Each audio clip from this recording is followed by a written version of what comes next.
প্রত্যেকটা ছেলেই বাইক কিনলে তার শখের বাইকটারে কিছু মডিফাই করতেছে। আজকে আমি বাংলাদেশের সব থেকে বড় বাইক পার্সের মার্কেট বংশালে আমার বাইকটার মধ্যে কিছু পার্টস লাগানোর লিগা নতুন নতুন বিয়ে করলে বড় যেরকম বিভিন্ন সাজা দেখতে মন চায়, তেমন প্রত্যেকটা বাইকার ভাইদেরও মন চায় তার বাইকটারে বিভিন্ন ভাবে সাজাইতো। হে মাঙ্গেন নাতি দূরে দেখানি ভিডিও করতে জানা শান্তি মতো। আমি সবসময় আপনার কই না আমার বন্ধু বান্ধবরা বিরল রোগে আক্রান্ত, এই যে দেখেন তার চলযন্ত্র প্রমাণ। আমি বর্তমানে আছি ঢাকা মিরপুরে, এনতে একদম সকাল সকাল বাইরে হয়ে গেছি কারণ ঢাকার রাস্তার মধ্যে প্রচুর পরিমাণ জ্যাম লেগে থাকে। বংশাল যাইতে যদি আমার কোনো রকমে দেরি হয় তাহলে আজকে আর বাড়ি যেতাম পারতাম না। আমার বিরল রোগে আক্রান্ত অটিস্টিক বন্ধু রবিনরে বিদায় দিয়ে দিলাম। মিরপুরে আসলে আবার বন্ধুর সাথে দেখা হবে। সকাল সকাল বেরোনোর কারণে রাস্তাঘাট ছিল একদম খালি, যার কারণে গাড়িটারে বুম বুম করে চালাতে পারছি। আমার আবার সুখ বেশি কোন স্থায়ী দেয় না, রাস্তার সুনাম গাইতে না গাইতে হঠাৎ করে দম ফেরে গেছি। জ্যাম না মূলত এটা সিগন্যাল, সিগন্যাল রে বিরাঙ্গল দেয় আমরা এবার পুরান ঢাকার বংশালে না অনের পরিচয় উপরে বাইক পার্সের অসংখ্য দোকান, যে কোনো বাইকের অরিজিনাল বা কপি পা দিশো দি পাইলেন বংশালের এই মার্কেটে। আমার রাস্তার মধ্যে এক বড় ভাই লাগে দেওয়া ছিল, এবারে এবারে পরিচিত দোকান হইছে আমার নাকি আমি যা যা চাইতাছি সবই পাই। দোকান ডরে গিয়েছে ভাই জুতা লইলে ঢঞ্জবনি, কারণ এই জুতা ফইরা আবার লাগাইতে আমার এক দুপুর সময় লাগে। পরে কইছে জুতা লইলে ঢোয়, পরে বাইরের কথা হইনা জুতাটা বলা করে মুছা দাদা ভিতরে ঢুকিছি গা। ভিতরে ঢুকে অনেক কথা কইয়া ভাবলাম যে পুরোটা বংশাল একটু চক্কর মেরা বিফাকে আমার বাইকের যে পার্স লাগাই আমি একটু খুঁজা দিয়ে পাইনি। এক ছোট ভাই আমার রাস্তা থেকে লয়ে গেছে এর ধনো, এর ধনো বলে বিফোরের কন্ডম ট্যাঙ্ক আছে। এর কথা মতো আমি গেলাম ট্যাঙ্ক দেখতা, কারণ আমার স্টকে ট্যাঙ্ক না বদলা দাম যাইতাছি। ফুলা দিয়ে ট্যাঙ্কের ঘুমটা টুমটা হইলা আমার দিছে। আমি আতলার পরে বালা করে দেখি এটা দিয়ে বি3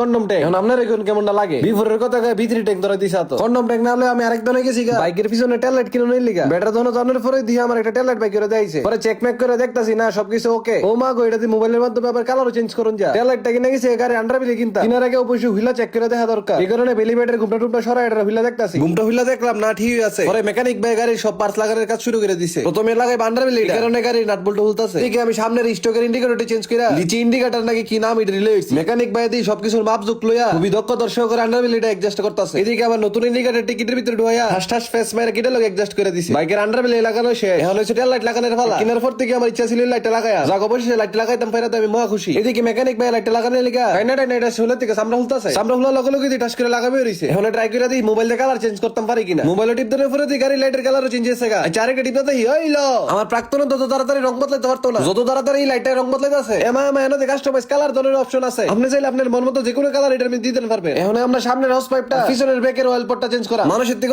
সামনের হস পাইপটা লাল কালার দিলে নাকি গাড়ির লুকটা আরো বেশি সুন্দর হইবে। এদিকে আমি অয়েল পট আর হস পাইপের কালারের লগে ম্যাচ করে ভাইজারের নাট বল্টুটা লাল করে লাইছি। না সুন্দরই লাগতাছে, ওদা নাট বল্টু না গুটলিটা লাল করে লইতেইব। টুকিটাকি পার্টস চেঞ্জ করে গাড়ির লুকটা অনেকটা এরকম হইছে। আপাতত যতটুকু করছি আলহামদুলিল্লাহ, আল্লাহ যদি তৌফিক রাখে তাহলে গাড়িটা আরো মডিফাই করা। তো আজকের ভিডিওটা কেমন হইছে অবশ্যই কমেন্টে জানাই। ভিডিও যদি ভালো লাগে থাকে অবশ্যই কমেন্টে জানাই। যারা ইকুন আমার পেজটা ফলো করছেন না তাড়াতাড়ি ফলো করে দেন। দেখা হইতাছে নতুন আরেকটি ভিডিওতে। ততদিন ভালো থাকুন, সুস্থ থাকুন, নিজের দামি জিনিসের খেয়াল রাখুন। আল্লাহ হাফেজ।